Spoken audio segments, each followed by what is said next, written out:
কি দেখছো? Welcome to my বাপের বাড়ি। তাহলে জামাই ষষ্ঠীতে কি কি রান্না হচ্ছে মা? ভাত, ডাল, মাছ, মাংস, ভাজা, সবজি সব। আর এই সব রান্না তুমি করবে। আমি পারি না। ওর মা কি বলে জানো? বাপের বাড়ি থেকে কিচ্ছু শিখিয়ে পাঠায়নি। পারি না। জি, মনে পড়ে? কত রাত হয়ে গেল। আগে বরকে খেতে হয়, এই বাড়ির নিয়ম। ভিখারি বাড়ির মেয়ে না, তাই আগে লাপানা করে। আগে আমি খাই, এই বাড়ির নিয়ম। না, ভিখারি বাড়ির ছেলে না, তাই এরকম আগে লাপানা করছে।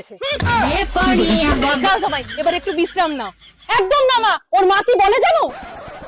বৌমা, খেয়ে শুয়ে পড়বে না কিন্তু, সব কাজ সেরে তারপরে শোবে।